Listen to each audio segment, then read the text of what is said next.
Hello নীল ভাইয়া। আরে তোবা, কেমন আছো তুমি? সরি। আরে সরি কেন? নীল হালকা হেসে, কারণ আমি এখনই তোমার ইচ্ছে মতো গালি দিব, তাই আগে থেকে ক্ষমা চেয়ে নিলাম।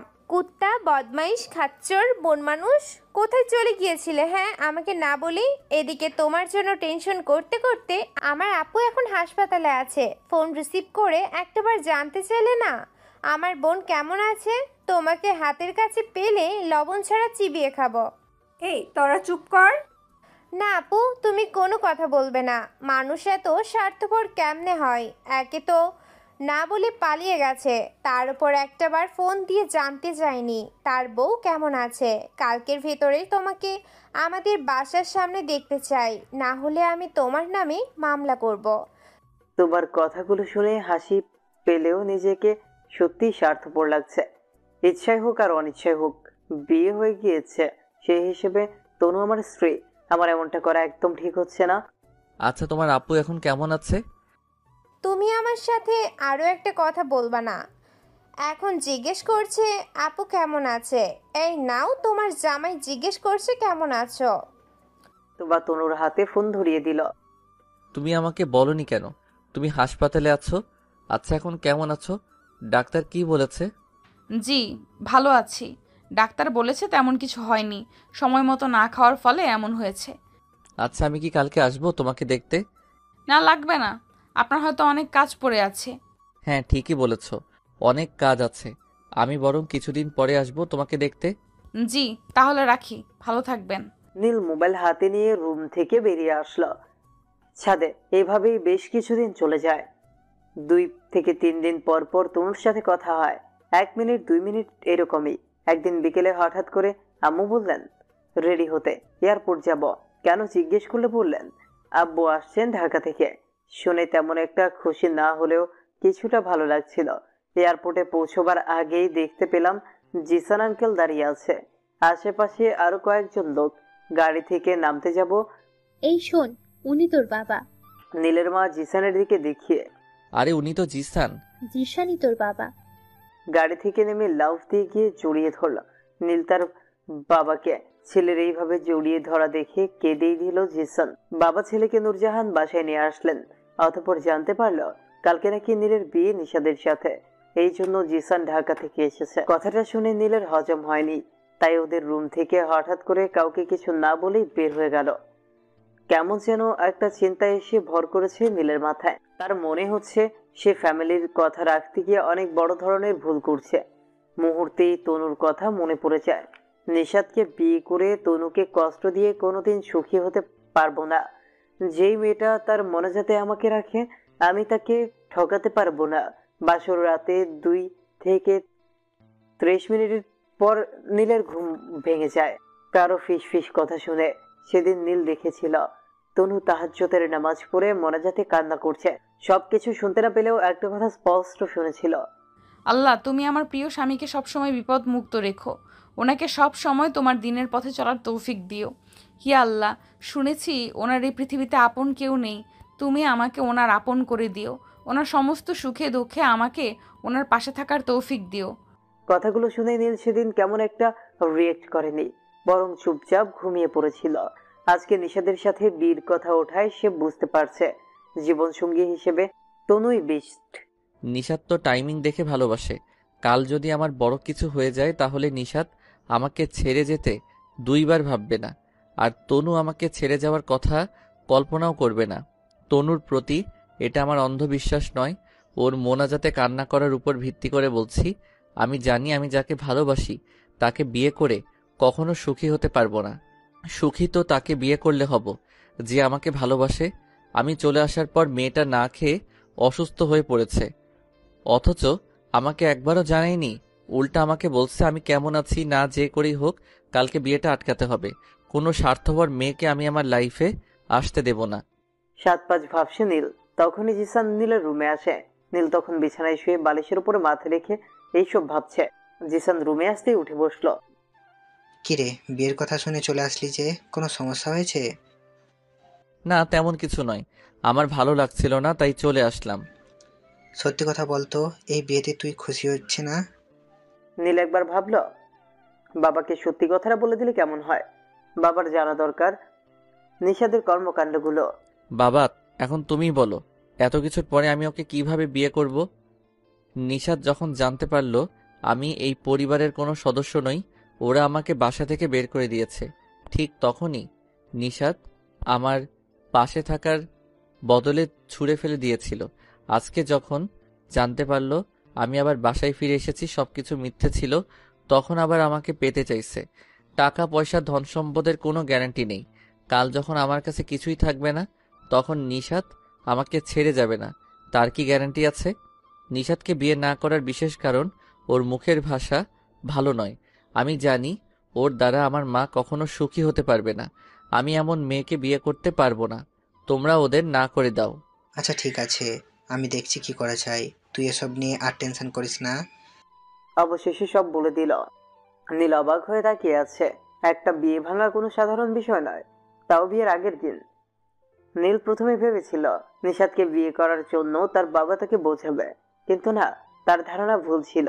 খুব সহজেই মেনে নিলেন ছেলের কথা। আচ্ছা তুই তাহলে রেস্ট নে, আমি আসছি।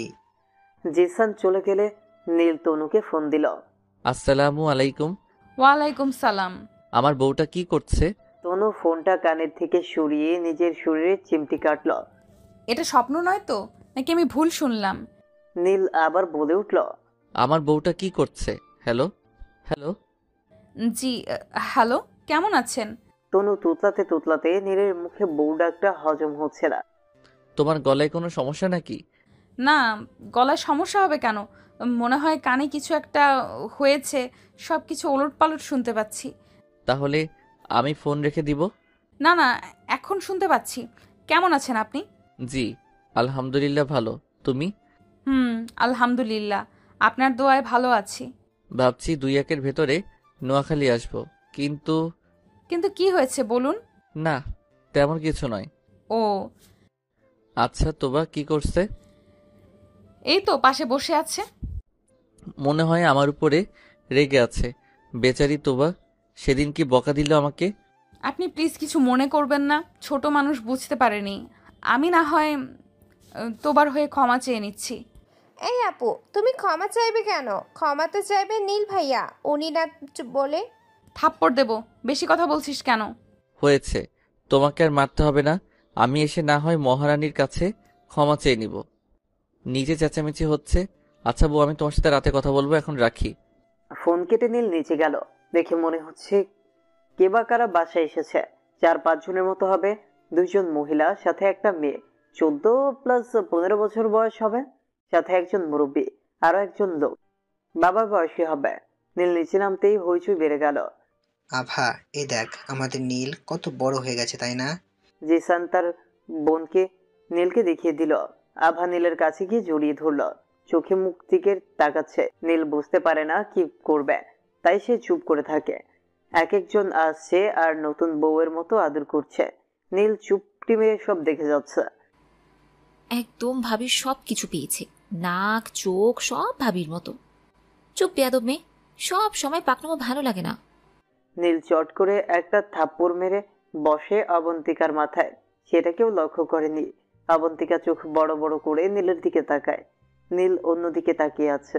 এদিকে ভাইয়ের এমন দুষ্টুমি দেখে ফিক করে হেসে দিল নীল। এবার অবন্তিকা নীলর দিকে তাকায়। চল ফোট। নীল খেয়াল করলো জিসানের বাবা সোফায় বসে আছেন। নীলের সাথে কথা বলার চেষ্টা করছে, কিন্তু নিজের বিবেক কথা বলতে না করে দিচ্ছে। নীল সেটা বুঝতে পেরে ওর দাদুর পাশে গিয়ে বসে। হ্যালো, কেমন আছেন? জিসান সবাই যার যার মতো কথা বলছে। ওরা এসেছেন নীলের বিয়ে খেতে। কে কি করবে এসব নিয়ে আলোচনা চলছে। আভা আন্টি, দাদিমা আর আম্মুর সে কবে ওপরে চলে গিয়েছে। বাবা তার বোনের জামাইকে নিয়ে বাইরে চলে গেলেন। এখানে নীল, তার দাদা, নানা ভাই আর মামুনির, নীলু, অবন্তিকা আর আমি। দাদা ভাই আমার কথা শুনে চুপ থাকতে পারলেন না। বুঝলাম না। আরে আপনি আমাকে আপনি আপনি করে বলছেন কেন? আমি আপনার থেকে কত বছরের বড় শুনি। দাদা ভাই চুপ করে গেলেন। আমি একটা জিনিস বুঝতে পারলাম না, দাদা ভাই তুমি এখনো বেঁচে আছো? মরবা কবে? আমরা কি 40 খাবো না? ধুর, আমি যাচ্ছি। কথায় কথায় কান্না করা লোকগুলো আমার পছন্দ নয়। আমি তো ফাইজলামি করছি, তুমি সেটা সিরিয়াসলি নিচ্ছ? চলে যায় তার রুমে। এদিকে রাতে আম্মু এসে কিছু জামা কাপড় দিয়ে গেলেন। কালকে নাকি এগুলো পরতে হবে। মাথা কাজ করছে না, যে করেই হোক বিয়ে বন্ধ করতে হবে। নীল চুপি চুপি আম্মু রুমে গেল। আম্মু, দাদা ভাই আর আবাবু বসে আছে। আমাকে দেখে, কি রে, কিছু বলবি? জরুরি কথা। তাহলে বল, কি বলবি? আম্মু, আমি এই বিয়ে করতে পারবো না। তুই না করলেও তোর বাবা করবে, সমস্যা কি? আম্মু, আমি ফাইজলামি করছি না, আমি সিরিয়াসলি বলছি। নূরজাহানের রাগ উঠে গেল। মানে কি? তুই না ওকে ভালোবাসিস, তাহলে বিয়ে করতে সমস্যা কোথায়? আম্মু, তুমি জানো না নিশাত কেমন মেয়ে। আমি ওকে খুব ভালো করে জানি। লোভী, স্বার্থপর একটা মেয়ে। তাছাড়া আমি তোমাদেরকে না জানিয়ে একটা ভুল করে ফেলেছি। কি করেছিস, ক্লিয়ার করে বল। আমি নোয়াখালীতে বিয়ে করে ফেলেছি। ভয়ে চুপসে গিয়েছে নীল। মাথা নিচু করে অপরাধীর মতো দাঁড়িয়ে আছে। নীল, ফাজলামি করিস না, যা রুমে যা, কালকে আবার সকাল সকাল উঠতে হবে। আমি ফাইজলামি করছি না, যেটা সত্যি সেটা বলছি। বিশ্বাস না হলে আমি তনুর সাথে ফোনে কথা বলিয়ে দিচ্ছি। ঠাস, এই জন্যই তোকে এত বড় করেছি, এই দিন দেখবো বলে। এখন নিশাতের মা বাবাকে মুখ দেখাবো কিভাবে? তুই বিয়ে করতে পারবি না ডাইরেক্ট না বলে, কেন শুধু শুধু নিশাতের নামে উল্টোপাল্টা বলছিস? নীল আর কথা বাড়ালো না, চুপচাপ রুমে এসে দরজা বন্ধ করে দিল। এদিকে জিসান সবকিছু জানতে পারল। নীলের মাকে সবকিছু বুঝিয়ে বলল। জিসানের কথা অনুযায়ী নিশাদের বাসায় ফোন দিল নূরজাহান। এদিকে নিশাদের তখন গায়ে হলুদের অনুষ্ঠান হচ্ছে। নীলের বাসা থেকে ফোন করে না করে দিল, কালকে বিয়ে হচ্ছে না। এদিকে নিশাদ কান্না করতে করতে পাগলামি শুরু করে দিয়েছে। দেরিতে হলেও নীলের ভালোবাসার অভাব বুঝতে পারে নিশাদ। থাক ওসব কথা। নীল রাতে দরজা বন্ধ করে দিয়ে যেই ঘুমিয়েছিল, সকাল 10টায় ঘুম থেকে উঠল। একই বাসা, একই বাসা একদম ফাঁকা। সবাই কোথায় গেল নীল কিছুই বুঝতে পারে না। একে একে সবার ফোনে কল দিল, কিন্তু কেউই নীলের ফোন রিসিভ করে না। নীল ব্যাপক টেনশনে আছে। এদিকে 11টার সময় হঠাৎ করেই হুজুরের বাসার সামনে 10-15 জন লোক এসে হাজির। হুজুর তাদেরকে বাসার ভেতরে নিয়ে গেলেন। ওরা কারা সকালবেলায় আমার বাসায় কেন? ওরা এসেছেন তনু আপুর বিয়ের বিষয়ে কথা বলতে। এই গাধা, তুই জানিস না আমার মেয়ের বিয়ে হয়ে গিয়েছে? আরে মামা, চেতেন কেন? ওরা সেই বিষয় নিয়ে কথা বলবেন। ওরা নীলের ফ্যামিলি মেম্বার। কিন্তু তুই তো আমাকে বলেছিলি নীলের কেউ নেই, সে অনাথ। আরে মামা, আজ যেটা জানতাম সেইটা এনে আন্নারে কইছি। আয় তো আজকে এনে শুনলাম নীলের ফ্যামিলি আছে। ঠিক আছে, তুই বাজারে যা, আমার জন্য বাজার নিয়ে আয়। এই নে টাকা, তোর মামির কাছে যা কি কি লাগবে সব বলে দিবে। শুনলাম আপনার 2টা মেয়ে আছে, ওদের তো দেখতে পাচ্ছি না। আরে ওরা মাদ্রাসে চলে গিয়েছে, সকালে আর বিকেলে আসবে। আপনার মেয়ে এখনো পড়াশোনা করছে? আরে না, পড়াশোনা এরকম শেষ, মাদ্রাসায় বাচ্চাদের পড়াতে যায়। ও, তা তো শুনলাম আপনার মেয়ের নাকি বিয়ে হয়ে গিয়েছে আমার ছেলে নীলের সাথে। জি হয়েছে। কিন্তু আমরা এই বিয়ে মানি না। আপনার মেয়েকে বাসায় নিয়ে আসুন। আপনারা জানেন না, ছেলে মেয়ে বিয়ে দিতে হলে তাদের ফ্যামিলিকে জানাতে হয়। আরে সেটা জানি, কিন্তু নীল তো বলেছিল সে অনাথ, তার কেউ নেই, তাই আমরা তেমন খোঁজ খবর নেইনি। সে বললেই হলো নাকি?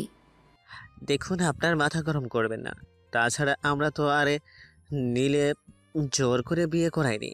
ওরা একজন আর একজনকে ভালোবাসতো, তাই সম্পর্কে হালাল করতে বিয়েটা দিয়ে হয়েছে। আচ্ছা বুঝলাম, এখন ভালো হয়ে আপনি আপনার মেয়েকে বাসায় নিয়ে আসুন। আপনাদেরকে আবার আজকে সিলেটে যেতে হবে। জি, আমি এখনই ফোন দিয়ে বলছি, 30 মিনিট লাগবে আসতে। তাহলে বিআইন সাহেবকে বলুন আমাদের বৌমার জামা কাপড় গুছিয়ে রাখতে। আমরা কিন্তু তনুমাকে নিয়ে বাসায় যাব। হুজুর শুনে খুব খুশি হয়েছিলেন। কিছুক্ষণ পর তোবা আর তনু বাসায় চলে আসলো। তনু বাসায় এত লোক দেখে রীতিমতো চমকে গিয়েছিল। সে জানে না কে বা কারা বাসায় এসেছে। আব্বু ফোন করে আর্জেন্ট বাসায় আসতে বলেছে। ভাই তাই এসেছে। তনুর রুমটা ওনাদের পেছন দিকে। যেতে যেতে হালকা পাতলা একটা সালাম দিয়ে রুমে চলে গেল। নীলের বাসার সবাই দেখে তো অবাক। পা থেকে মাথা অবধি কিছুই দেখা যাচ্ছে না। তনু তার মাকে রুমে ডেকে নিয়ে আসলো। আম্মু, এরা কারা? এত লোক বাসায় কেন? তোর শ্বশুর বাড়ির লোক তোকে নিতে এসেছে। চল শাড়ি পরে ওদের সামনে আয়। কথাগুলো শুনে খুশিতে আত্মহারা হয়েছে, কিন্তু শাড়ি পরে ওদের সামনে আসার কথা বললে না করে দিল। দিব। ওখানে গেলে সমস্যা কোথায়? মা ওখানে 4 জন পুরুষ আছে, সেটা দেখেছো? আমি পারবো না। আরে উনাদের মধ্যে একজন নীলের নানা, আর একজন দাদা, আর তার বাবা, আর ফুফুর জামাই। ওদের সামনে গেলে কিচ্ছুই হবে না, চলায়। তনু, আম্মু ওইটা বলে চলে গেলেন।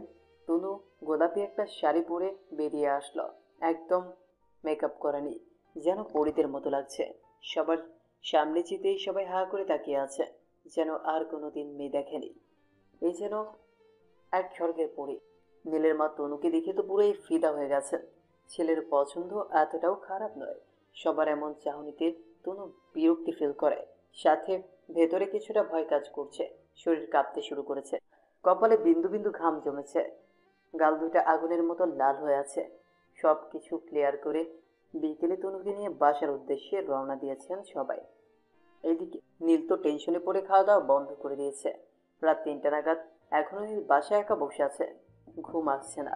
হঠাৎ কলিং বেল বাজতেই নীলের ভেতরে ভয় কাজ করছে, এত রাতে কে আসতে পারে। পা টিপে টিপে দরজার কাছে গিয়ে চোখ রাখে, আম্মুকে দেখা যাচ্ছে। নীল ভয়ে দরজা খুলে দিল, তনুকে সাথে রেখে টাসকে খেল। আম্মু, তোমরা কোথায় চলে গিয়েছিলে? আমাকে বলে গেলে কি হতো? জানো আমি কত টেনশনে ছিলাম। হয়েছে, আর টেনশন করতে হবে না। নীলু, তনুকে নীলে রুমে নিয়ে আয়। নীল, রুমে যা, অনেক হয়েছে, ঘুমাতে হবে। জার্নি করতে করতে টায়ার্ড লাগছে। আমি সবার সাথে কথা বলতে চাইলে কেউ আমার সাথে কথা বলল না, যে যার মতো গিয়ে ঘুমিয়ে পড়ল। আমিও আর দাঁড়িয়ে না থেকে রুমে চলে গেলাম। তনু ওয়াশরুম থেকে বের হয়ে এসেছে, দেখে মনে হচ্ছে খুব ঘুম পাচ্ছে। আচ্ছা তনু আপু, কেমনে কি কিছুই তো বুঝলাম না। তনু আর চোখে একবার নীলের দিকে তাকালো। আমি আপনার আপু হই কোন দিক থেকে? আসো জানিয়ে দিচ্ছি। এই বলে চট করে নীলের কলার ধরে 2 ঠোঁট এক করে দিল। নীল কিছু বুঝে উঠতে পারল না, হুট করে এমন কিছু হয়ে যাবে ভাবতেও পারেনি। কেমন যেন নীলের কলিজা সহ পুরো শরীর কাঁপতে শুরু করেছে। যদিও এর আগে অনেকবার নিশাদকে কিস করেছে, কখনো এরকম হয়নি নীলের সাথে। এই যেন এক অজানা ভয়, অনুভূতি দুইটা মিশে বুকের ভেতর ভূমিকম্প সৃষ্টি করছে। এদিকে তনু নীলের কাঁপতে থাকা দেখে আস্তে করে ঠোঁটগুলো নিজের থেকে সরিয়ে নিল। নীল তখন হাঁপাচ্ছে, কেমন যেন অস্থির লাগছে। তনু নীলের এরকম অবস্থা দেখে হাসবে না কাঁদবে কিছুই বুঝতে পারছে না। চট করে মনে পড়ে যায় 1 মিনিট আগের কথা। তনু লজ্জায় নীলের মুখে মুখ লুকায়, এতে যেন নীলের শরীর আরো বেশি করে কাঁপতে থাকে। আপু, আপনি প্লিজ একটু সরে দাঁড়ান। আমি পারবো না, লজ্জা লাগছে। আপু, আপনার লজ্জার গোষ্ঠী উদ্ধার করে দিব। এদিকে দেখতে পাচ্ছেন না আমি নাদান ছেলের শরীর ব্লক করে দিচ্ছে? মেরে ফেলার কোনো ইচ্ছে আছে নাকি? ব্লক হলে হবে। আপনি আমাকে আপু ডাকছেন কেন? কারণ আপনি আমার থেকে 3 বছরের সিনিয়র। প্লিজ সরে দাঁড়ান। কিভাবে আমি আপনার থেকে সিনিয়র হলাম শুনি? আপনার বয়স কত? মনে হয় 23+ হবে। আপনার 23+ আর আমার 20, 3 বছরের বড় আপনি। বয়স যতই হোক আমি ওসব নিয়ে ভাবছি না। আপনি আমার স্বামী, আর স্বামী সবসময় স্ত্রীর থেকে বড়, সেই হিসাবে আমি আপনার ছোট। এদিকে নীলের অবস্থা একদম খারাপ, ধাক্কা মেরে তনুকে সরিয়ে দিল। দেখুন, এখন প্যাচাল না করে ঘুমান, আমার খুব ঘুম পাচ্ছে। নীল এটা বলে চুপ করে শুয়ে পড়ল। তনু লাইট অফ করে নীলের ডান পাশে শুয়ে পড়ল। নীলের খাট তেমন একটা বড় নয়, সিঙ্গেল খাট, বালিশও একটা। তনু বালিশে মাথা রাখতেই নীল হালকা নড়ে চড়ে উঠল। একজনের শরীরের সাথে অন্যজনের শরীর লেগে আছে। তনুর শরীরটা নীলের শরীরের সাথে লেগে আছে, এর কারণে নীলের শরীর উত্তেজনায় কাঁপতে শুরু করে। নীল হুট করে ব্যালকনিতে চলে যায়। তনু ভাবতে থাকে, নীল এত ভীতু টাইপের কেন? মেয়েদের থেকেও বেশি লজ্জা পায়। যেখানে আজকে তনুর লজ্জা পাওয়ার কথা, সেখানে নীল পাচ্ছে। সবকিছু গোলমাল মনে হচ্ছে। নীল ব্যালকনিতে দাঁড়িয়ে রিফাতকে কল দিল। 8 থেকে 10 দেওয়ার পরেও ফোন ধরছে না। আরো একবার দিতেই ধরে ফেললো। এই শালা কুত্তা বদমাইশ বিড়াল শিয়াল, এত রাতে ফোন দিছিস কেন? দিলি তো আমার আরামের ঘুমটা নষ্ট করে। আরে ভাই, রাগ করিস না, একদিন তুইও এরকম সিচুয়েশনে পড়বি। কি হয়েছে বল। মাম্মা, তোদের নোয়াখালীর মেয়েদের শরীরে কি কোনো রকম কারেন্ট থাকে নাকি কোনো জাদু শক্তি আছে? এটা কেমন কথা? এত রাতে তুই কথা বলার জন্য ফোন দিয়েছিস? ধুর বেটা, শুধু রাগ দেখাস কেন? তোর আপু মানে জান্নাত জান্নাত আপু তোর কি করছে? যখনই মামা ও আমার পাশে আসে না, ঠিক তখনই আমি উত্তেজিত হয়ে যাই আর কাঁপতে শুরু করি, কিন্তু কিছুই করতে পারি না। সব কিছু এলোমেলো হয়ে যায়। এর আগেও তো আমি নিশাতের সাথে অনেক কিছু করেছি, কই আমার তো তখন এমন করেনি। এটা আবার কেমন কথা? উত্তেজনা শুরু হলে তনু আপুর সাথে মিলে বিড়াল মার, সেটা না করে আমাকে ফোন দিয়েছিস কেন? দেখ ভাই, তুই আমার বিষয়টা বুঝতে পারছিস না। যখনই ও আমাকে টাচ করে, ঠিক সেই মুহূর্ত থেকে আমার হার্টবিট বেড়ে যায়, শরীরে সব কিছু আস্তে আস্তে ব্লক হয়ে যায়, ভূমিকম্প শুরু হয়। তখন এমনটা কেন হয় সেটাই তো বুঝতে পারছি না। আমি বলি কি, তুই তোর বইয়ের সাথে কর, একবার এগুলো হয়ে গেলে আর কিচ্ছু হবে না, তুই ভালো হয়ে যাবি। অভ্যাস নেই তো তাই এমন হচ্ছে। কি বলছিস বেটা? এইগুলো ওসব সেক্স কেন করতে যাব? তাহলে তুই মর, চল ফোন রাখ। সেক্স করলে আর এমন হবে না তো? আরে বেটা একদিন সহবাস করে দেখ, সব ঠিক হয়ে যাবে। আর শোন, আর কল দিবি না, দিলে মার দেবো সালা। রিফাত ফোন কেটে ঘুমিয়ে পড়ল। গভীর রাতে আস্তে ধীরে কথা বললেও আওয়াজ বেশ দূর অবধি পৌঁছায়। এদিকে নীল রুমে আসছে। তনুর ভেতরে ভয় কাজ করছে, কারণ নীলের বলা প্রত্যেকটা কথা তনু শুনতে পেয়েছে। নীল বুকে থুতু দিয়ে তনুর পাশে শুয়ে পড়ল। নীলের ভেতরে ভয় কাজ করছে। 7-5 ভাবতে ভাবতে পেছন থেকে জড়িয়ে ধরল তনুকে, গলায় মুখ গুজে দিল। তনুর চুলের মিষ্টি গন্ধে নেশে পাড়ি জমানো নীল। একজোড়া ঠোঁট তনুর গলা থেকে মুখের চারপাশে ঘুরে বেড়াচ্ছে, মাঝে মধ্যে আলতো করে ছুঁয়ে যাচ্ছে গালের চারপাশে, কখনো ঠোঁটের উপরে আক্রমণ করছে। নীলের প্রত্যেকটা স্পর্শে তনু কেঁপে উঠছে। এই প্রথমবার তনুকে স্পর্শ করে নীল। সবকিছু ঠিকঠাক চলছে, শুধু মাথায় কাজ করছে না। এই মুহূর্তে সে কি করছে তা নিজেও জানে না। 15 মিনিট চলে যাওয়ার পর চরমভাবে উত্তেজনায় নীল তখন খেয়াল করল তনুর চোখ ভেসে যাচ্ছে লোনা পানিতে। তনুর ঠোঁটের উপরে দাঁত চেপে ঠোঁটের উপরে দাঁত চেপে চোখ বন্ধ করে আছে। গাল দুটো লাল হয়ে আছে, চেহারায় কষ্টের ছাপ। নীলের কেমন যেন খারাপ লাগতে শুরু করলো। নীল খুব ভালো করেই বুঝতে পারলো তনু কেন এমন করছে, তাই প্রশ্ন করে তনুকে লজ্জার মুখে ফেলতে চায় না। এটা আমি কি করলাম? পশুর মতো আচরণ করতে আমি কিভাবে পারলাম? এটা মানে ও আমার বিয়ে করার বউ, তো কি হয়েছে? সে কি মানুষ নয়? উফ, নীলের মাথাটা ধরে আসছে। তনু এতক্ষণ নিজের মধ্যে ছিল না। তলপেটের চাপা যন্ত্রণাগুলো তনুকে ভীষণ কষ্ট দিচ্ছিল।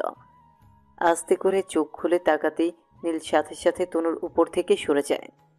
অন্য পাশে মুখ দিয়ে কিছুক্ষণ চুপ করে শুয়ে থাকে। রাত প্রায় শেষের দিকে, একটু পরে হয়তো আজান হয়ে যাবে। তনু বিছানা ছেড়ে উঠতে চাইছে, কিন্তু উঠতে পারছে না। অনেক কষ্টে শরীরের কাপড় ঠিক করে ওয়াশরুমে গিয়ে শাওয়ার নিল। এদিকে নীল এখনো চুপচাপ শুয়ে আছে। ঘুম নামক জিনিসটা এখন আর নীলের ধারে কাছেও আসতে চাইছে না। তনু খুব ভালো করেই বুঝতে পারছে নীল জেগে আছে।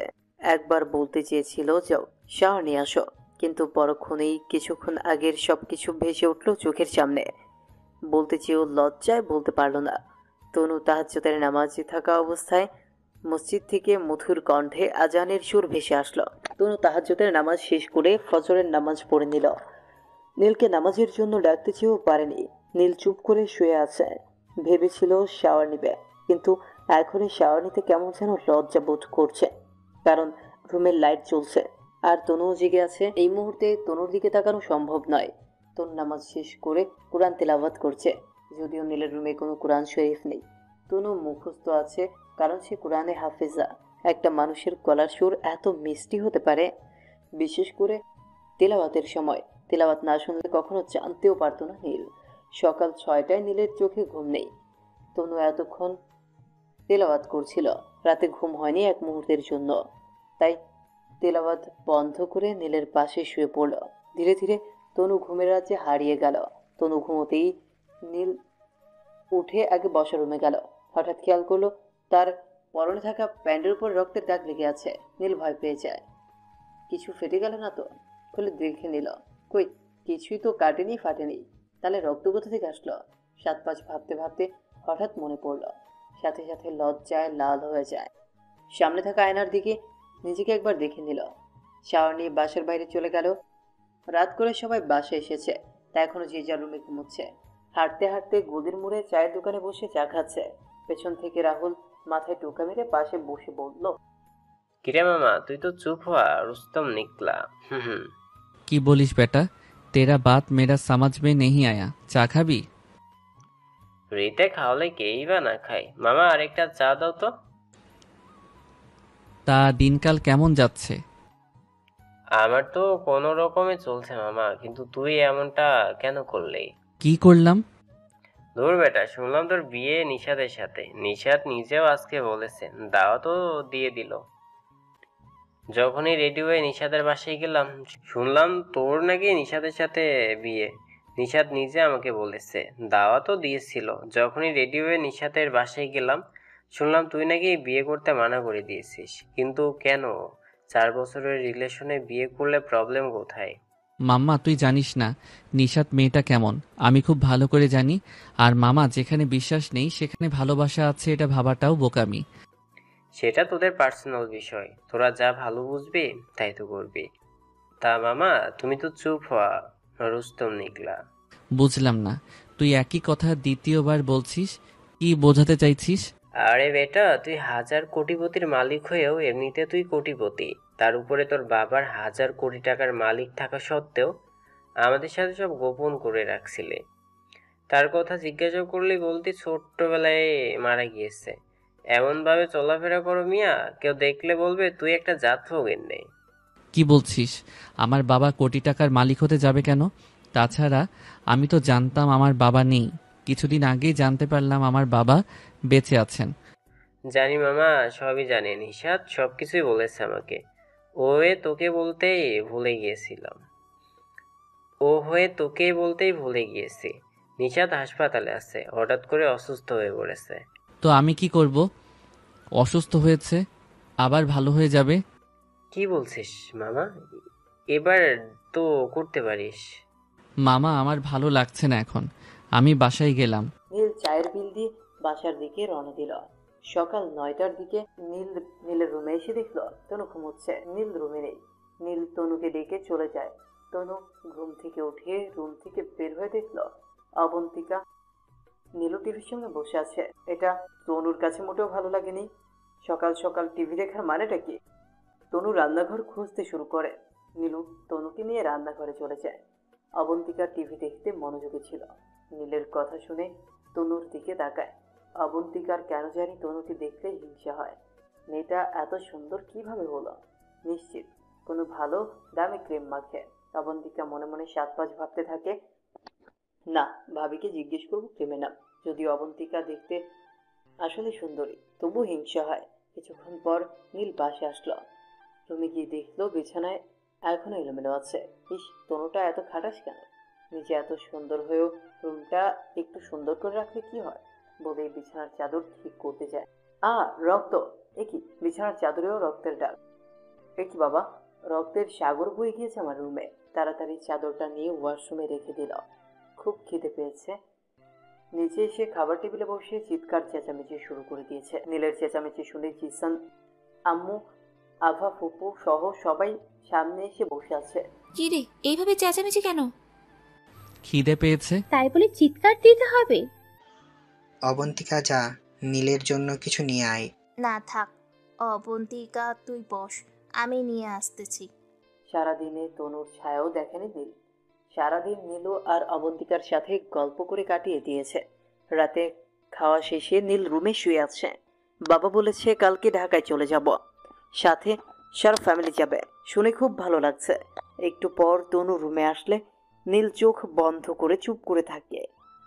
তনু নীলের দিকে কিছুক্ষণ তাকিয়ে থেকে লাইট অফ করে শুয়ে পড়ে। তনু নীলেরকে পেছন থেকে জড়িয়ে ধরে শুয়ে আছে। আজকে নীলের ভেতরে কোনো বাজে মতলব নেই, চুপ করে শুয়ে আছে। আচ্ছা, আপনি কি ঘুমিয়ে গেছেন? চুপ করে আছে, কথা মুখ থেকে বের হতেই চাইছে না। আপনি কি আমার কথা শুনতে পাচ্ছেন নাকি ঘুমিয়ে পড়েছেন? কি আজব প্রাণী তুমি! দেখছে ঘুমিয়ে আছি, তবুও ঘুম থেকে ডেকে তুলে বলছো ঘুমাচ্ছি কিনা। সরি, আমি ভাবলাম আপনি জেগে আছেন। কি বলবে বলো? আপনি কি আমার উপরে রেগে আছেন? কি আজব, আমি তোমার উপরে রেগে থাকবো কেন? তাহলে উল্টো দিকে তাকিয়ে শুয়ে আছেন কেন? এই দিকে তাকান। ও মাগো, আমি উল্টো দিকে তাকিয়ে শুয়ে আছি বলে তোমার উপরে রেগে আছে, এটা কে বলল? তাহলে এই দিকে তাকাও। তুমি যদি আমাকে না ছাড়ো তাহলে আমি তোমার দিকে ফিরে শুভ কেমনে? তনু লজ্জা পেয়ে ছেড়ে দিল। নীল তনুর দিকে তাকিয়ে শুয়ে আছে। এখন কিন্তু নীলের ভেতরে অন্যরকম অনুভূতি কাজ করছে। তনু চুপ করে নীলের চোখের দিকে তাকিয়ে আছে। নীল তাকিয়ে আছে তনুর ঠোঁটের দিকে। তনুর ঠোঁটগুলো কাঁপছে। নীল না চাইতেও চার ঠোঁট এক করে দিল। নীল ইতিহাস করতে যাচ্ছিল, তখনই রাহুল ফোন দিল। দুইবার কেটে দেওয়ার পরেও যখন আবার কল দিল, তখন নীল ফোন অফ করে রেখে দিল। অবশেষে ইতিহাস করতে শুরু করলো। সকালবেলায় দরজায় ঠক ঠক আওয়াজ হচ্ছে। তনু তখন তিলাওয়াত করছিল। দরজা খুললে নীলু ভিতরে আসলো। নীলকে ডেকে তুলে, কি হয়েছে? ভাইয়া, তুই কিছু শুনেছিস? না, কি হয়েছে? ভাইয়া, নিশাত মারা গিয়েছে। কথাটা শুনে নীল লাফ দিয়ে উঠে বসলো। কি বলছিস এসব? হ্যাঁ ভাইয়া, কাল রাতে নর্থ ইস্ট মেডিকেল কলেজে হাসপাতালে মারা গিয়েছে। আমি এইমাত্র খবর পেয়ে তোর কাছে ছুটে আসলাম। নীলের চোখের কোণে পানি জমেছে। আমি তো শুনেছিলাম ও হাসপাতালে আছে, হঠাৎ কি থেকে কি হয়ে গেল? রাহুল আমাকে বলেছিল ওকে দেখতে যাওয়ার জন্য, আমি যাইনি। তনু মুখের উপর হাত কুচে দিল। একটার সময় দাফন করা হয়েছে। নীল জানাজার নামাজে গিয়েছিল। নামাজ শেষে বাসার দিকে চলে আসছে। রাস্তায় রাহুলের সাথে দেখা। আচ্ছা, তুই এত বড় স্টুপিড কেন? তুই জানিস কালকে রাতে কত হাজারবার তোকে ফোন দিয়েছি, তুই তো শালা ফোন অফ করে রেখে দিলি। দোস্ত, কেউ জানতেই পারো না আমি নিশাদকে মেরে ফেললাম। সেদিন বিয়েটা না ভাঙলে হয়তো আজকে নিশাদ বেঁচে থাকতো। নিজেকে দোষারোপ না দিয়ে এনে একটা চিঠি নিকের দিকে বাড়িয়ে দিল রাহুল। নীল রাহুলকে জড়িয়ে ধরে কান্না করে দিল। নীল চিঠিটা পড়তে চেয়েও পারে না, হাত থেকে পড়ে যায়। রাহুল চিঠিটা নিয়ে নীলের পকেটে ঢুকিয়ে দিল। রাহুল উল্টো দিকে হাঁটা ধরল। নীল বাসায় চলে আসে। রুমে বসে আছে। নিশাতের বিষয়টা সবাই জানে। আজকে ঢাকায় চলে যাওয়ার কথা ছিল। নীলের এই অবস্থা দেখে যাও ক্যান্সেল করে দেওয়া হলো। সকাল থেকে এখনো অবধি না খেয়ে বসে আছে নীল। তনু নীলকে সান্ত্বনা দেওয়ার চেষ্টা করলে সেও ব্যর্থ। নীল চিঠি হাতে বসে আছে। চিঠি খুলতে সাহস হচ্ছে না। হয়তো আমার নামে অনেকগুলো অভিমানে বরাদ্দ করা অভিযোগ থাকবে, যেগুলো পড়লে হয়তো নিজেকে ঠিক রাখতে পারবো না। লম্বা করে নিঃশ্বাস নিল। বুকের ভেতরে সাহস নিয়ে কাঁপা কাঁপা হাতে চিঠি খুলে পড়তে লাগলো। 15/8/15/202। প্রিয় নীল, চিঠিটা যখন তোমার হাতে পৌঁছাবে তখন হয়তো আমি আর এই ব্যস্ত পৃথিবীতে থাকবো না, পাড়ি জমাবো অন্য কোনো রাজ্যে। জানি না আমার জন্য আল্লাহ সেখানে কীরকম আযাব সৃষ্টি করে রেখেছেন। তোমার মনে আছে সেদিন ফেনীতে গিয়েছিলাম আমার ছোট ফুপির বাসায় ঘুরতে? তোমাকেও তো বলেছিলাম আমার সাথে যাওয়ার জন্য, কিন্তু তুমি যাওনি, বলেছিলে লোকে কী বলবে। তাছাড়া তুমি তোমার আম্মুকে ছাড়া থাকতে পারো না। সেখানে দিনগুলো তো খুব ভালোই চলছিল। সারাদিন ফুপাতো বোন অনুর সাথে ঘোরাঘুরি আর রাতে তোমার সাথে ফোন আলাপ। হুট করে একদিন অনু জিজ্ঞেস করলো আমার ব্লাড গ্রুপ কি। আমি তো জানতাম না আমার ব্লাড গ্রুপ। যখন জানতে চাইলাম রক্ত দিয়ে কি করবি, আমার এক কাজিন বেচারা নিলয়, 10 বছর বয়স, অ্যাক্সিডেন্ট করেছে, ইমার্জেন্সি ব্লাড লাগবে। তাহলে চলো না আমার ব্লাড পরীক্ষা করে দেখি, যদি মিলে যায় তাহলে দিয়ে দিব। আমার কথা শুনে অনু আমাকে হাসপাতালে নিয়ে গিয়েছিল। সেদিন টেস্ট করার পর ব্লাড গ্রুপ তো মিলেনি, তবে আমার জীবনের হিসাবের খাতা সবগুলো পোস্টার করে মিলে গিয়েছিল। জানতে পারলাম আমার ব্লাড ক্যান্সার। অসুস্থ নামক ভাইরাসটা বেশি দিন হয়নি আমার শরীরে ঢুকেছিল। কথাটা শুনে আমি একদম বিশ্বাস করিনি। অনু আমাকে নিয়ে বাসায় চলে আসে। অনুকে বরাবরই না করে দিয়েছিলাম কাউকে কিছু না বলতে।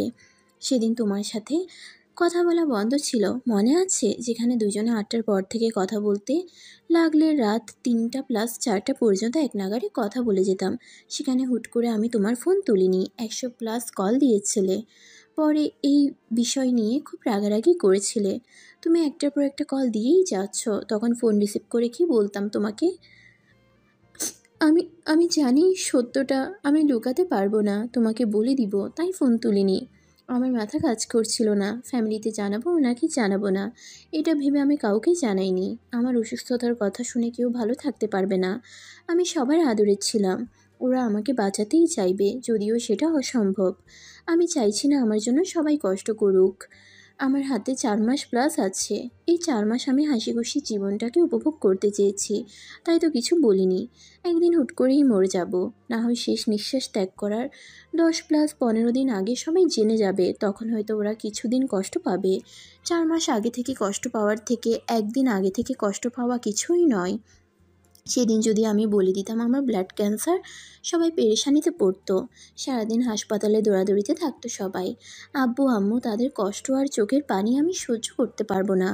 ওদের কষ্ট দেখে তো আমি নিজেই মরে যেতাম। যাকে জীবনের থেকেও ভালোবাসি সে আমার সামনে কষ্ট পাবে, আমার জন্য এটা কিভাবে মেনে নিতাম বলো? ফেনী থেকে বাসায় চলে আসলাম। আসার আগে অনুকে ওয়াদা করিয়েছিলাম কাউকে কিছু না জানাতে। সেদিন অনু আমাকে জড়িয়ে ধরে কান্না করেছিল। বাসায় এসে আবার কলেজে যেতে শুরু করলাম, কিন্তু তোমাকে দেখে ঠিক থাকতে পারতাম না। তাই তাই তো সব কিছু সরি বলে মিটিয়ে নিয়েছিলাম। তোমাকে বলার সাহস হচ্ছিল না, তাই কিছু বলিনি। পরক্ষণেই মনে হলো তোমাকে ভালো রাখতে হলে তোমার সাথে ব্রেকআপ করতে হবে, কিন্তু তুমি এত ভালো মনের মানুষ ছিলে। আমি হাজারটা রিঅ্যাক্ট করলেও তুমি উল্টো সরি বলতা, তাহলে কিভাবে ব্রেকআপ করতাম বলো? আমার কাছে কোনো কারণ ছিল না তোমার থেকে দূরে সরে যাওয়ার। আমি যতই দূরে থাকতে চেয়েছি ঠিক ততটাই আবার কাছে চলে এসেছি। দিন 2-1 যেতে না যেতে তোমার বোন আমার কাছে ফোন করে তোমার নামে একটা বড় মিথ্যা অভিযোগ তুলে ধরলো। সেদিন তোমার নামে এসব ফালতু কথা শুনে মনে হচ্ছিল নীলুকে বেশ কয়েকটি থাপ্পড় মেরে দিই, কিন্তু মারিনি। আমার কেন যেন মনে হলো আমি তো তোমার সাথে আলাদা হওয়ার কারণ খুঁজতেছি। তাহলে এই অভিযোগ দিয়ে শুরু করা যাক। তোমাকে ফোন দিয়ে তোমাকে উল্টো পাল্টা কথা শুনিয়ে দিয়েছিলাম, কিন্তু বিশ্বাস করো, তোমাকে আমি যতটা গালি দিয়েছি, যতটা বাজে কথা বলেছি, একটা কথাও আমার মন থেকে আসেনি। তোমাকে কিভাবে গালি দিব সেটা ভেবে পাচ্ছিলাম না, তাই আগে থেকে খাতায় লিখে তারপর তোমাকে ফোন করেছিলাম। তোমার মনে আছে আমি তোমার জিমেইল আইডি আর ফেসবুক আইডি দুইটা আমরা দুজন মিলে ব্যবহার করতাম। তোমার আইডিতে গল্প লিখে পোস্ট করতাম আমি, আর ক্রেডিট তুমি নিতে। থাকো ওসব কথা। আমার খুব চিন্তা হচ্ছিল তুমি কোথায় যাবে, কোথায় থাকবে। তাছাড়া ঢাকাতে তোমার কেউ নেই, কার কাছে থাকবে, কি করবে না করবে, এটা ভেবে আমি অস্থির হয়ে গিয়েছিলাম। আমি আমার লোকেশন অন করতেই দেখতে পেলাম তুমি ঢাকার দিকে যাচ্ছ। ঢাকা পৌঁছাতে তোমার 6 ঘন্টা প্লাস লাগবে, সকাল হয়ে যাবে। তখনই মনে পড়লো তোমার রিফাত নামের একটা ফ্রেন্ড আছে ফেসবুকে, ওর বাসা নোয়াখালী। আর ঢাকা থেকে নোয়াখালী তেমন একটা দূরে নয়। রিফাত চাইলে তোমার আগেই চলে আসবে। আমি তোমার মেসেঞ্জার থেকে ওর সাথে কথা বলে ওকে ঢাকাতে পাঠিয়ে দিলাম। তখন চিন্তা হচ্ছিল তুমি রিফাতকে কল দিবে কি না। ভাগ্যিস তুমি রিফাতকেই কল দিলে। সেদিনের পর থেকে মাঝে মধ্যে তুমি কল দিলে খারাপ আচরণ করতাম। 11/9/202। চিঠি ঠিকই লিখতেছি, আমি আদৌ জানি না এগুলো তোমার কাছে পৌঁছাবে কি না। এইভাবে বেশ কিছুদিন চলে গেল। 1 মাস যেতে না যেতে তোমাকে কল দিয়ে জানিয়ে দিলাম আমার বিয়ে হচ্ছে। এদিকে সত্যি সত্যি আমার মা বাবা আমাকে বিয়ে দিতে চাইছে, তাছাড়া আমিও কাউকে কিছু বলতে পারছি না। অতঃপর একদিন হুট করে তোমার বাসা থেকে লোকজন এসে আমাদের বিয়ে ঠিক করে চলে গেল। তখন আরও বেশি কষ্ট হচ্ছিল। আমি তোমার থেকে দূরে সরে যেতে চাই, কিন্তু নিয়তি বারবার আমাদেরকে আরও কাছে নিয়ে আসতে চাই। অতঃপর তুমি বাসায় আসলে। এরই ফাঁকে রিফাতের থেকে জানতে পারলাম তুমি তনু নামের একটা মেয়েকে বিয়ে করেছো, সেটা তোমার ইচ্ছের বিরুদ্ধে। তাছাড়া আমিও চাইছিলাম না আমি বেঁচে থাকতে তুমি অন্য কাউকে ভালোবাসো, আমি সহ্য করতে পারবো না। মেয়েরা এমনই হয়, বেঁচে থাকা অবস্থায়ও কোনো পরিস্থিতিতে তার ভালোবাসার মানুষটাকে অন্য কারোর সাথে সহ্য করতে পারে না।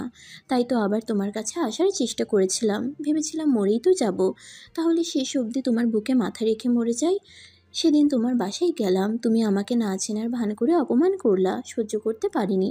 আবার সরি বলতেও বাইপাস চলে আসলা। সেদিন আমার জীবনের সবচেয়ে বেস্ট দিনগুলির মধ্যে একদিন ছিল। তোমার বাইকের পেছনে বসে শেষবারের মতো তোমাকে জড়িয়ে ধরতে পেরেছি। এদিকে আমার সময়ও শেষ হয়ে আসছে। সকালে ডাক্তারের কাছে গিয়েছিলাম, ডাক্তার বলল সময় আর তেমন বেশি নেই, বড়জোর 15 দিন। তোমাকে কাছে পাওয়ার নেশায় আমি আম্মু আব্বুকে বলে বিয়ের ডেটটা সামনে আনলাম। বললাম কালকের আজকের ভেতরে আমাকে বিয়ে দিতে হবে। সব কিছু ঠিক ছিল, তোমার ফ্যামিলিও রাজি হয়ে গেল, কিন্তু হুট করেই বিয়ের আগের রাতে তোমার বাসা থেকে না জানিয়ে দিল। আমার অবস্থাও খারাপ, হাসপাতালে নিয়ে যাওয়া হলো। অন্য একজনের হাতে লেখা, আমার আর লেখার শক্তি নেই, তাই রাহুলকে দিয়ে লেখাতে হচ্ছে। শুনলাম তোমার বাসার সবাই নাকি পরের দিন সকালবেলায় নোয়াখালী গিয়েছেন তোমার বউকে নিয়ে আসার জন্য। খুব ভালোই হলো। ভালো থেকো। আমার বলার মতো আর তেমন কিছু নেই। চিঠিটা লেখার একমাত্র কারণ আমি চাই না মৃত্যুর পরেও তুমি আমাকে ঘৃণা করে বেঁচে থাকো। তুমি তোমার বউয়ের জন্য অপেক্ষা করতে থাকো, আমি না হয় আমার মৃত্যুর জন্য অপেক্ষা করব। নীল, আই লাভ ইউ। তোমাকে অসম্ভব ভালোবাসি প্রিয়। 3:55। জানি না তুমি এখন কি করছো, কি এমন ঘুমাচ্ছ নাকি বউয়ের সাথে গল্প করছো। রাহুলের মোবাইল দিয়ে তোমাকে কতটা কল দিয়েছি জানো? শুধুমাত্র তোমার সাথে শেষবারের মতো কথা বলবো বলে। বাহিরে আম্মু আব্বু ভাইয়া ভাবি সবাই কান্না করছে। এই শেষ সময়েও ওদেরকে কাছে আসতে দিচ্ছি না, শুধু তোমার সাথে কথা বলবো বলে। কিন্তু তুমি তো ফোনও তুলছো না। যাক, আরামের ঘুমাও। আমার কপালটা এত খারাপ হবে কখনো ভাবতেই পারিনি। ভালোই হলো তোমার সাথে কথা না বলতে পেরে। তোমার সাথে কথা বললে হয়তো তুমিও সব কিছু জানার পর কষ্ট পাবে। ভালো থেকো। নীলের হাত থেকে চিঠিটা পড়ে গেল। চোখের জলগুলো বাধা মানতে নারাজ। তনুও পাশে বসে আছে। তনু নিজের গালে হাত দিয়ে বুঝতে পারলো ওর চোখেও জল। তনু কখন যে কান্না করে দিয়েছে সে নিজেও জানে না। নীলের নিজের কাছে নিজেকে অপরাধী মনে হচ্ছে। সামান্য থেকে সামান্য কথাটাও আমাকে বলতা, আর তোমার এত বড় একটা অসুখের কথা আমার থেকে কেন লুকিয়ে রাখলে? তুমি আমাকে এতটা ভালোবাসতে, আর আমি তোমাকে দিন দিন অপমান করেই যাচ্ছে, আর তুমি সেটা নীরবে সহ্য করে গেলে। একবার ফিরে এসে দেখো, পৃথিবীর সব ভালোবাসা তোমার পায়ে ঢেলে দিব। নীলের মুখে সব ভাষা হারিয়ে গেছে, কথা বলার শক্তি নেই, মাথাটা ধরে আসছে। যেখানে ছিল সেখানেই শুয়ে পড়ল। একে একে 4-5 দিন চলে যায়। নীল এই কয়েকদিনে কিছুটা স্বাভাবিক হয়েছে। জিসন নীলের এরকম অবস্থা দেখে ঠিক করলো কালকেই ঢাকায় চলে যাবে। রাতে তনু জামা কাপড় সবকিছু গুছিয়ে রাখছে। নীল রুম থেকে বের হয়। আম্মু, তুমি আমাদের সাথে চলো না, কয়েকদিন ঘুরে আসি। ওই, আমি গিয়ে কি করব? তাছাড়া ঘুরতে যাবি মানে? তোর বাসায় তুই একেবারে চলে যাচ্ছিস, মাঝে মধ্যে ঘুরতে আসবি, আমাদের সাথে দেখা করে যাবি। আমরাও যখন মন চাইবে তোকে গিয়ে দেখে আসবো। বুঝলাম না, কি বলো এসব? আমি ঢাকাতে একেবারে যাব কেন? আর ঘুরতে আসবো মানে কি? কিছুদিন থেকে তারপর একেবারে চলে আসবো। আমি তোমাকে ছাড়া থাকতে পারবো নাকি? আরে পাগল, এটা তো তোর মিথ্যে পরিচয় ছিল, আর ঢাকায় তোর বাস্তব পরিচয়। তোর বাবা আছে, দাদা দাদি, ফুপু ফুপা সব আছে। আমাকে ছেড়ে থাকতে কে বলেছে? সবসময় ফোনে তো যোগাযোগ হবেই, তাই না? আমি এত কিছু বুঝি না। আমি আমার মাকে ছাড়া কোথাও যাব না। আরে দেখ, এমনিতেই তোর বাবার থেকে আমি তোকে 20টা বছর আলাদা করে রেখেছি, আর পারবো না আমি তোর বাবাকে কষ্ট দিতে। কষ্ট দিতে কে বলেছে? আব্বুকে বিয়ে করে ফেলো না, তাহলে তো সব সমস্যার সমাধান হয়ে যায়। কথাগুলো বলে নীল মাথায় হাত দিয়ে জিভে কামড় দিল। এটা আমি কি বললাম? সাথে সাথে ঠাস ঠাস করে একটা থাপ্পড় নীলের গালে এসে পড়ল। তোর লজ্জা করে না মাকে এইসব বলতে? ছি, দূর হ আমার সামনে থেকে। আমি যদিও ইচ্ছে করে কথাটা বলি, তবু এখন বলছি, আমি কারোর সাথে কোথাও যাব না তোমাকে ছাড়া। তুমি যদি আমার বাবাকে বিয়ে করে নাও তাহলেই আমি বাবার কাছে যাব, মানে ঢাকায় যাব। না হলে 20 বছর দূরে রেখেছ, আরও 40 বছর রেখে নাও। এইগুলো যেখানে সেখানে রেখে দাও। নীল গালে হাত দিয়ে রুম থেকে বের হয়ে আসলো। জিসন তখন দরজার পাশেই ছিল। যাওয়ার সময় নীল আর চোখে তার বাবাকে দেখেছিল। সে জানতো না তার বাবা এখানে দাঁড়িয়ে আছে। নীল রুমে গিয়ে বসে আছে। তনু সবকিছু গোছাচ্ছে। কেন, এগুলো কি লাগবে না? তাহলে আমরা ওখানে গিয়ে পরবো কি? হুট করে তো আর শপিং করা যায় না। বেশি কথা বলো কেন? তোমায় বললাম আপাতত এগুলো যেখানে ছিল সেখানে রেখে দাও। কালকে আমরা ঢাকা যাচ্ছি না? কিন্তু কেন? আব্বু কিছু বলেছেন আপনাকে, নাকি আম্মু বলেছেন? থাপ্পড় চেনো থাপ্পড়? এই মুহূর্তে তোমাকে থাপ্পড় দিতে ইচ্ছে করছে। একে তো টেনশনে পড়ে আছি, তার উপরে এক কথা বারবার বলছো। তোমাকে যেটা বললাম সেটা করো। তনুর ধমক শুনে চুপ হয়ে যায়। চেহারা লাল বর্ণ হয়ে এসেছে। নীল তনুর দিকে তাকায়। আচ্ছা, এদিকে আসো। তনু একই জায়গায় দাঁড়িয়ে আছে। নীল কাছে গিয়ে তনুর চোখের দিকে তাকায়। তনুর চেহারা ফ্যাকাশে হয়ে আছে। নীলের খারাপ লাগছে। আচ্ছা, একটা হাসি দাও। তনুর মনের উপর জোর করে, দুইটা ঠোঁট হিহি করে। আরে বাব্বা, এত শুকনো হাসি কেন? দেখতেই পাচ্ছ আমার মন খারাপ। তারপরেও কেন একটার পর একটা কথা বলো শুনি? তুমি এখানে আসার পর থেকে সব কিছু বুঝো আর না বুঝো, এটা হয়তো বুঝতে পারছো আমি আমার আম্মুকে কতটা ভালোবাসি। তাহলে তুমিই বলো, আমি আম্মুকে ছেড়ে একেবারে ঢাকায় কিভাবে চলে যাব? আম্মু আমাকে দূরে সরিয়ে দিতে চাচ্ছে। তনু কিছুটা স্বাভাবিক হয়ে দাঁড়ায়। নীল জিসানের বরাবরই লম্বা। তনু নীলের দুই চোখের পাপড়িতে কিস করে বসে। নীল হালকা কেঁপে ওঠে। তনুর ঠোঁটের দিকে তাকিয়ে আছে। লাল ওই ঠোঁটের উপরে এখনো নীলের চোখের লোনা পানি লেপ্টে রয়েছে। নীল 7-5 ভাবতে ভাবতে তনুর ঠোঁটগুলো নিজের দখলে নিয়ে আসলো। তনু শক্ত করে নীলের পিঠে জড়িয়ে ধরে। কয়েক মিনিট পর নীল নিজ থেকেই তনুকে ছেড়ে দিল। তবে তনু এখনো নীলকে জড়িয়ে ধরে আছে। লজ্জায় মুখোমুখি না হয়ে তনু নীলের বুকের ভেতরে মুখ লুকিয়ে আছে। এভাবে কতক্ষণ ছিল সেটা লেখকও জানে না। দরজায় ঠকঠক শব্দে দুজনেরই হুঁশ ফিরল। এদিকে দরজা খোলা থাকায় নীলু এসে দরজার পাশে দাঁড়িয়েছিল। প্রায় 1 মিনিট দাঁড়িয়ে থেকে ডাক দিল। তনু হঠাৎ নীলুকে দেখে কিছুটা লজ্জায় পড়ে যায়। নীল চুপচাপ মাথা নিচু করে রুম থেকে বের হয়ে যায়। হয়েছে লজ্জা কুমারী, আর লজ্জা পেতে হবে না। কখন এসেছো? এই তো 10-15 মিনিট আগে। তনু এবার চোখগুলো বড় করে ঢুকিয়ে তনু হয়েছে, আর ভয় পেতে হবে না। আমি কিছু দেখিনি, 1 মিনিট হবে এসেছি। কই, দরজা খোলা রেখে রোম্যান্স করার সময় তো ভয় করেনি, তাহলে এখন কেন ভয় করছে? আশা করি নেক্সট টাইম দরজা বন্ধ করে রাখবে। বলা তো চাই না কখন কি করে বসো। লজ্জায় চুপ করে যায়। ও হ্যাঁ, আমি কি করতে আসলাম আর কি বলছি। শোনো, তোমার জামাই এটা এরকম কেন? কি করেনি সেটা বলো। আম্মু কে বলছে বিয়ে করতে? এখন তুমিই বলো, আম্মু কি এখনো বিয়ের বয়স আছে? আম্মু তো কান্না করছে এখন। ও মা গো, কি বলো এগুলো? কার কাছে বিয়ে দিবে? তুমি তোমার জামাইয়ের মতোই হইলা। তোমার শ্বশুরের সাথে আম্মুর বিয়ে দেবে, এটা কোনো কথা? হ্যাঁ, এটাও তো কথা। আমার শাশুড়ির বিয়ে তো শ্বশুরের সাথেই হবে, না হলে কি অন্য কারোর সাথে হবে নাকি? পাগল, তুমিও পাগল, তোমার স্বামীও পাগল। চলে গেল হন হন করতে করতে। তনু খাটে বসে হাসতে হাসতে লুটিয়ে পড়ে। আর নীল ছাদে দাঁড়িয়ে আছে। চারদিক অন্ধকার, আকাশে চাঁদ মামাও নেই। জিসান খেয়াল করলো সিঁড়ি দিয়ে কেউ একজন ছাদে আসছে। কিরে, এখানে একা একা দাঁড়িয়ে আছিস কেন? রাত অনেক হয়েছে, ঘুমাবি না? না না, আমি আম্মুকে ছেড়ে ঢাকায় যেতে পারবো না। তুমি বরং সবাইকে নিয়ে কালকে চলে যাও। মাঝে মধ্যে আমি ঘুরতে যাব আম্মুকে নিয়ে। এটার দরকার নেই, কালকে আমাদের সাথে তোর আম্মুও যাবে। উনি তো কয়েকদিন থেকে আবার চলে আসবেন, তাহলে ওখানে গিয়ে কি করবেন? থাক না বাবা, আমরা এখানেই ভালো আছি।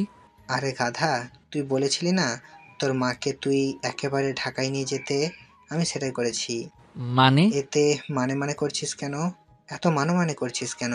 শুধু তোর জন্য, আমার বাবাইর খুশির জন্য হলেও আমাকে কালকে আমি আর তোর আম্মু বিয়ে করব।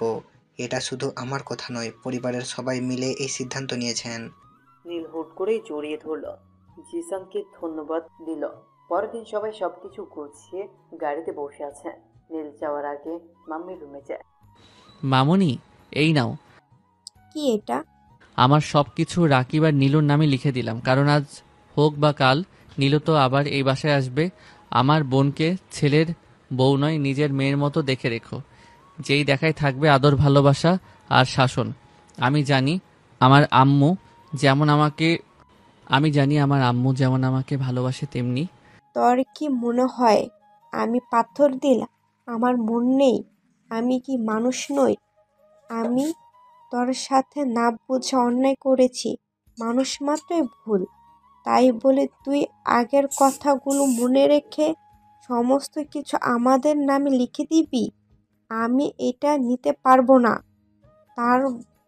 তোর বোন তো আমার মেয়ে, তাহলে মেয়ের মতো কিভাবে দেখবো? মামুনি কাগজগুলো নীলের হাতে তুলে দিলেন। আমার বোনকে ছেলের বউ নয়, নিজের মেয়ের মতো দেখে রেখো। যেই দেখায় থাকবে আদর, ভালোবাসা আর শাসন। আমি জানি আমার আম্মু যেমন আমাকে ভালোবাসে তেমনি আপনি রাকিবকে অসম্ভব ভালোবাসেন। তার থেকে কিছুটা ভালোবাসা আমার বোনকে দিও। থাক না মামুনি, এইগুলো আমার আর লাগবে না। আমি শুনেছি আমার বাবার অনেক টাকা আছে, তাহলে এইগুলো দিয়ে আমি কি করব? আর হ্যাঁ, আগামী 1 বছরের ভেতরে সবাইকে রাজি করিয়ে আমি নিজেই নীলুর বিয়ে দিব। তার আগে রাকিবকে বলবা ব্যাংক থেকে টাকা তুলে বাজে খরচ না করে কিছু করার জন্য। আচ্ছা মামুনি, আমি তাহলে যাই, সবাই অপেক্ষা করছে তো। সেটা নিয়ে তুমি চিন্তা করো না। তুই ঢাকায় গিয়ে রাকিবকে বাসায় পাঠিয়ে দিলেই হবে। আর নীলুকে নিয়ে তোর চিন্তা না করলেও চলবে। তুই বল, ছোটবেলা থেকে আমি কি তোদের দুজনকে কখনো অন্য চোখে দেখেছি? আমি রাকিবকে যতটা আদর ভালোবাসা করি তার চেয়েও দ্বিগুণ আমি তোরে আর নীলুকে ভালোবাসি। কাবাবে হাড্ডি হয়ে গেলাম।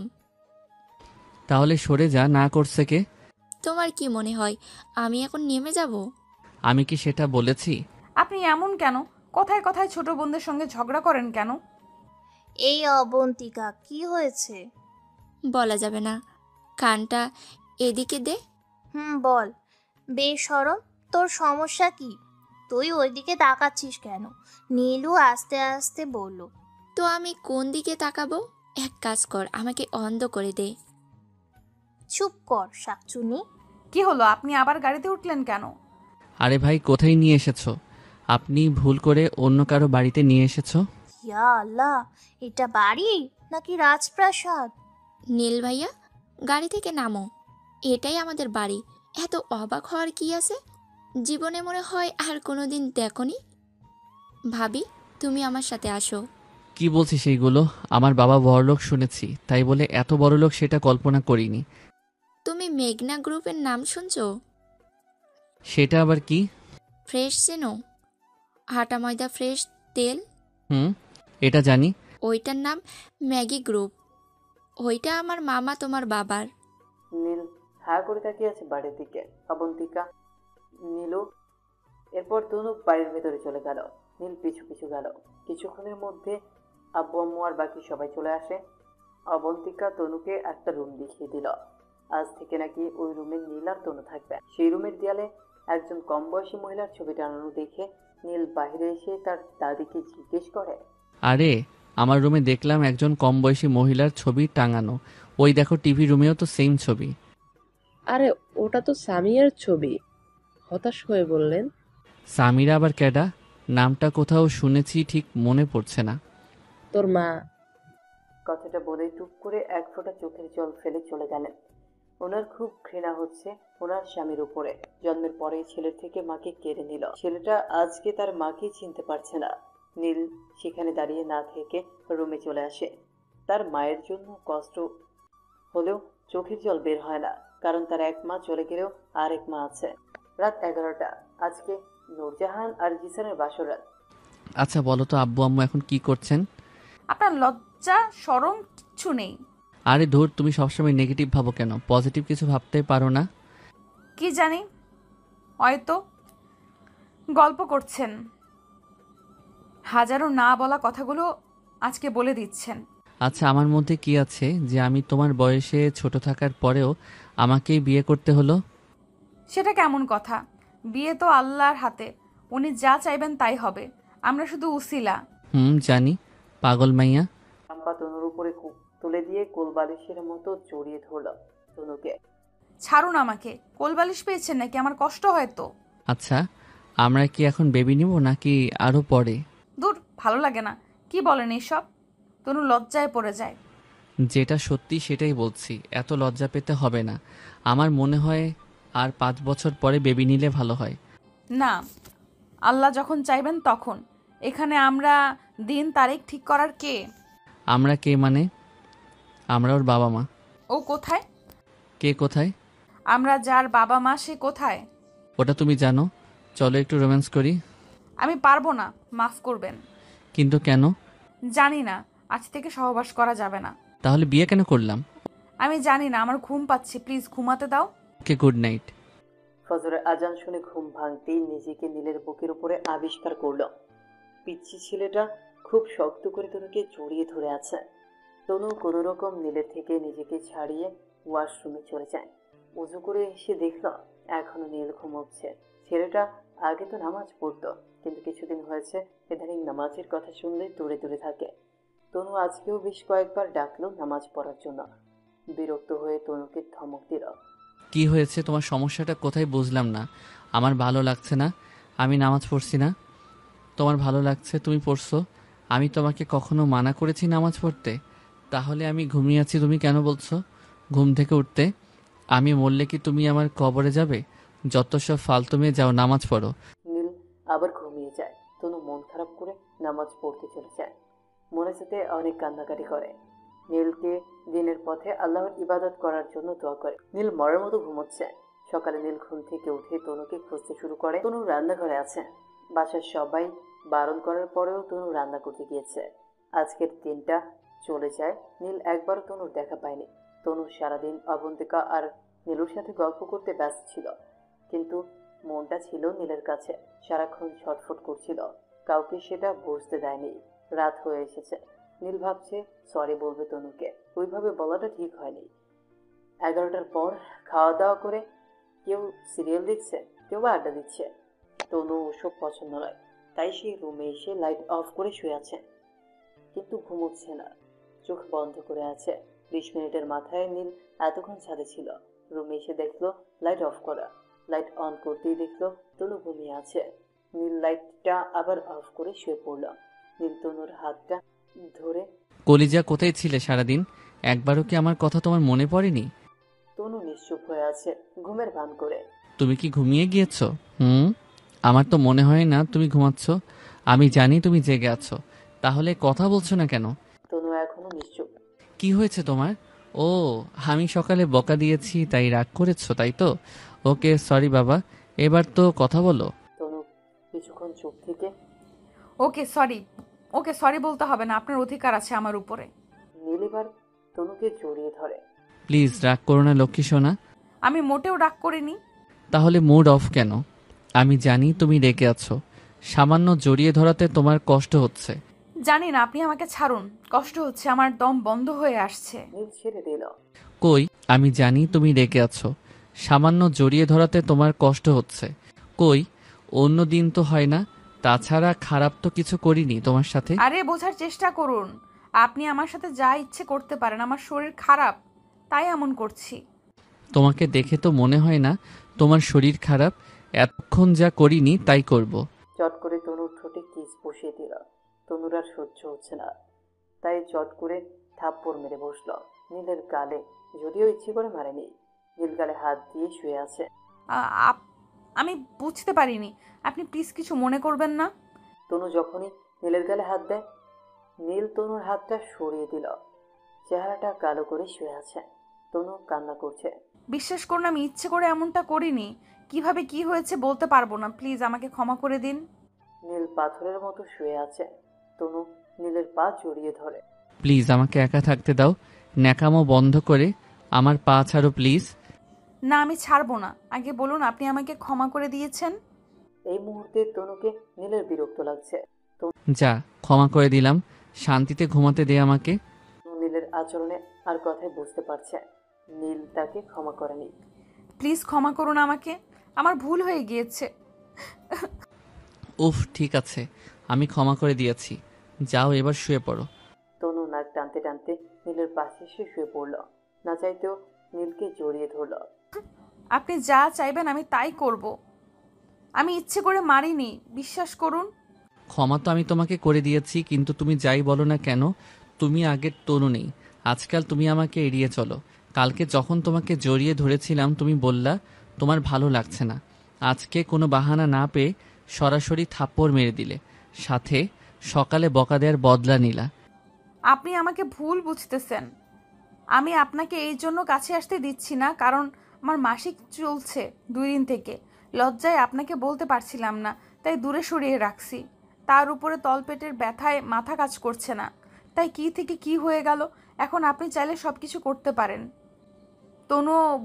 তবু ভুল বুঝবেন না প্লিজ। আমি আপনার থেকে কেন বদলা নেব? আপনাকে নামাজ পড়তে জোর করি, কারণ আমি আপনার পাশে শুধু পৃথিবীতে নয়, আপনার হাত ধরে জান্নাতে যেতে চাই। আপনি আমাকে বকা দিয়েছেন, আমি রাগ করিনি, অভিমান করেছিলাম আপনার উপরে, কিন্তু বিশ্বাস করেন আমি কেন আপনার থেকে বদলা নেব? আপনি আমাকে চাইলে মেরেও ফেলতে পারেন, আমি ভুল করেও জিজ্ঞেস করব না আপনি আমাকে কেন মেরেছেন। তনু কান্না করতে করতে নীলের টি শার্ট ভিজিয়ে দিয়েছে।